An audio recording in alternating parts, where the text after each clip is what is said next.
should I do? I don't need your resistance, I don't need your prayers, I don't need no religion, a faith from you. I don't do what I've been told. You're so lame, why don't you just go? Die, motherfucker, die, motherfucker, die. Die, motherfucker, die, motherfucker, die. Die, motherfucker, die, motherfucker, die.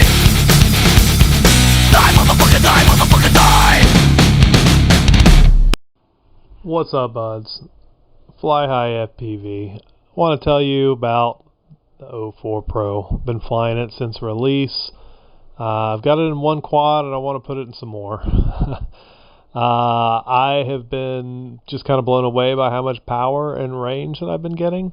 And so when I set it up, I typically set it up primarily as an FPV system.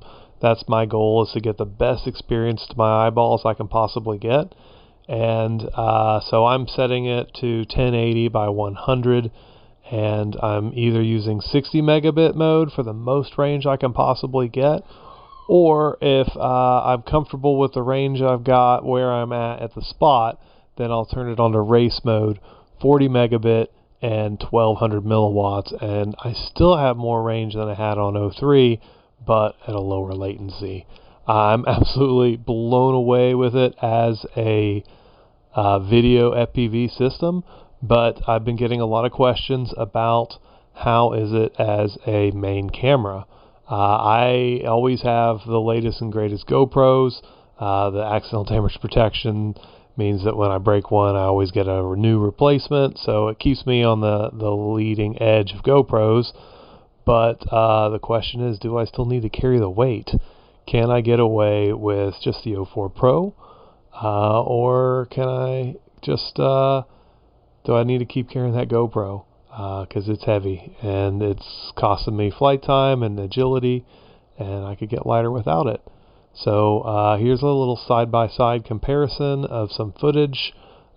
This is going to be the Hero on the left and DJI Pro on the right. Now again, I could set these settings on the DJI to much higher resolution and lower frame rates, but it's going to impact the way I fly. I do not want to sacrifice latency in order to get a better image quality in my FPV system. I want the lowest latency I can get, and I'm happy with what I'm getting.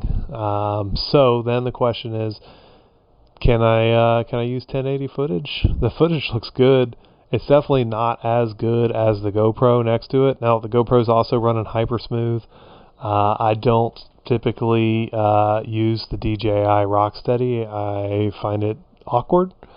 But the image quality is good nonetheless.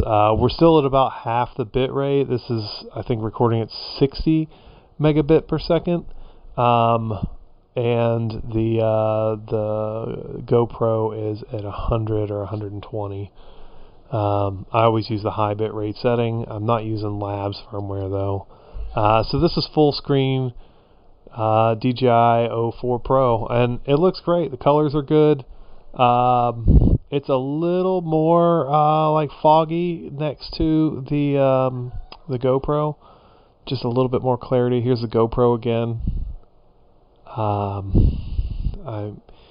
I still probably going to keep running a GoPro, honestly. I really love the way this footage looks, and I've got two of these cameras and mounts for everything, and I'm used to the weight, so I'm going to probably keep rocking it.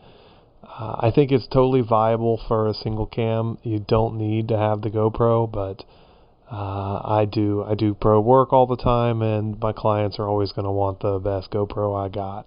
If you just look at it as an FPV system and not as a GoPro replacement, then that's where the O4 Pro really shines to me. You look at it compared to the O3. The O3 already had more range and penetration than any of the other systems. I don't think anybody's trying to dispute that. But we're now looking at 100% more power to the power amplifiers than O3 had on O4 Pro. And that works out to 40% more range and penetration just using the math. That's not counting any improvements that they've done in their transmission technology. It's just raw power that they're giving us. I love it. That's what I'm here for, is more power, more range, lower latency, and they seem to check all my boxes this time. The unit's nice and durable. I haven't had any issues with it. The MIPI cables do seem like they're a little thinner than the last batch. The MIPI cables have always been a weak point, so I'll like getting more of those in the store really soon. Right now I've got O4 lights, and there'll be more Pros here in just a couple of days. G3s are restocking as well. Sadly, I think O3s are gone.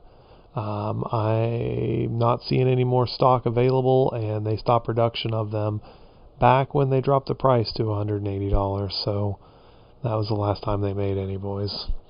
But there's still plenty of used market, and there's probably some Chinese units floating around too. Happy flying.